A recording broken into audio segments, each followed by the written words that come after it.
Good evening, and welcome to Nightly Narrations. We're going to continue with The Richest Man of Babylon. We have finished the story from the Gold Lender, teaching us exactly what is wise and unwise when it comes to lending gold to those that have requested it, and how to get a good rental for when you lend out your gold, and how to um, keep something monetary in order to make sure that it is repaid.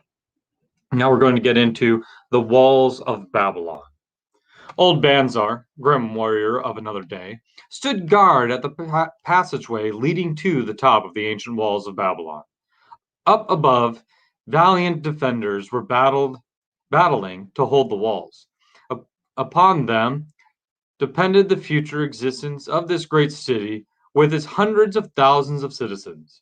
Over the walls came the roar of the attacking armies, the yelling of many men, the trampling of thousands of horses, the defending boom of the battering rams pounding the bronzed gates.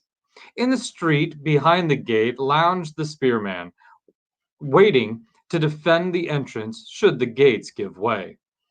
They were but few for the task. The main armies of Babylon were with their king, far away in the east on the greater expedition against the Elamites. No attack upon the city having been anticipated during their absence, the defending forces were small. Unexpectedly, from the north bore down the mighty armies of the Assyrians, and now the walls must hold, or Babylon was doomed. But Banzar was were about Banzar were great crowds of citizens, white-faced and terrified, eagerly seeking news of the battle. With harsh awe, they viewed the stream of wounded and dead being carried and led out of the passageway. Here was the critical point of attack. After 3 days of circling about the city, the enemy had suddenly thrown his great strength against this section and this gate. The defenders from the top of the wall fought off the climbing platforms and the scaling ladders of the attackers with arrows, burning oil, and, if any reached the top, spears. Against the defenders, thousands of the enemy's archers poured a deadly barrage of arrows. Old Banzar had the vantage point for news. He was closest to the conflict and first to hear of each fresh repulse of the frenzied attackers. An elderly merchant crowded close to him. He palisaded, his palsied hands quivering. Tell me, he pleaded. They cannot get in. My sons are with the good king. There is no one to protect my old wife. My goods, they will steal all. My food, they will leave nothing. We are old, too old to defend ourselves, too old for slaves. We shall starve, we shall die. Tell me they cannot get in. Calm thyself, good merchant, the guard responded. The walls of Babylon are strong. Go back to the bazaar and tell your wife that the walls will protect you and all of your possessions as safely as they protect the rich treasures of the king. Keep close to the walls, lest the arrows flying over strike you.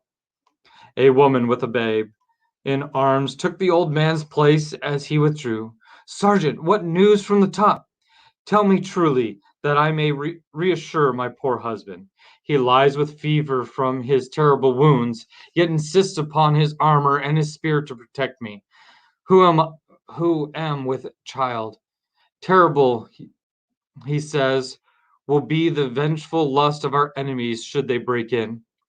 Be thou of good heart, thou mother that is, and is again to be. The walls of Babylon will protect you and your babes.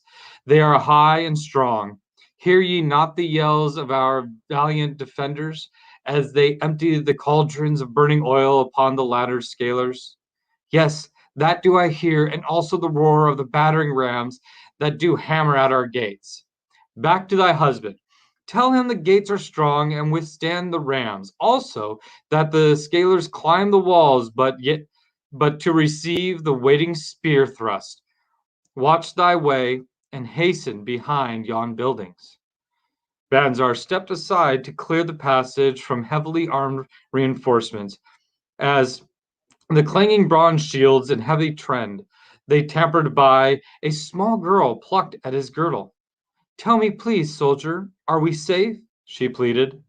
"I hear the awful noises. I see the men are bleeding. I am so frightened. What will become of our family, of my mother, little brother, and the baby?" The grim old companion blinked his eyes and thrust forward his chin as he beheld the child. "Be not afraid, little one," he assured her. "The walls of Babylon will protect you, and mother, and little brother, and the baby. It was for the safety of such as you that the good Queen Cimer Cimmeria, long name, built them over 100 years ago. Never have they been broken through. Go back and tell your mother and little brother and the baby that the walls of Babylon will protect them, and they need have no fear." Day after day, old Banzar stood at his post and watched the reinforcements file up the passageway, there to stay and fight until, wounded or dead, they came back once more. Around him, unceasingly crowded the throngs of frightened citizens, eagerly seeking to learn if the walls would hold. To all he gave his answer, with the fine dignity of an old soldier: "The walls of Babylon will protect you." For 3 weeks and 5 days the attack waged with scarcely ceasing violence. Harder and grimmer set the jaw of Banzar as the passage behind, wet with the blood of the many wounded, was churned into mud by the never ceasing streams of men passing up and staggering down. Each day the slaughtered attackers piled up in heaps before the wall. Each night they were carried back and buried by their comrades. Upon the fifth night of the fourth week, the clamor without diminished. That's an interesting week. The clamor without diminished. Oh, outside the gates. The, the first The first streaks of daylight illuminated the plains, disclosed great clouds of dust raised by the retreating armies. A mighty shout went up from the defenders. There was no mistaking its meaning. It was repeated by the waiting troops behind the walls. It was echoed by the citizens upon the streets. It swept over the city with the violence of a storm. People rushed from their houses. The streets were jammed with the throbbing mob. The pent up fear for weeks found an outlet in the wild chorus of joy. From the top of the high towers of the Temple of Bel burst forth the flames of victory, skyward floating the column of blue smoke to carry the message far and wide. The walls of Babylon had once again repulsed the mighty and vicious foe determined to loot her rich treasures and to ravish and enslave her citizens. Babylon endured century after century because it was fully protected. It could not afford to be otherwise. The walls of Babylon were an outstanding example of man's need and desire for protection. This desire is inherent in the human race. It is just as strong today as it ever was, but we have developed broader and better plans to accomplish the same purpose. In this day, behind the impregnable wall of insurance, savings accounts, and dependable investments, we can guard ourselves against the unexpected tragedies that may enter any door and seat themselves before any fireside. We cannot afford to be without adequate protection. And that is the story of the walls of Babylon, how they protected the treasures and the people and citizenry of Babylon itself.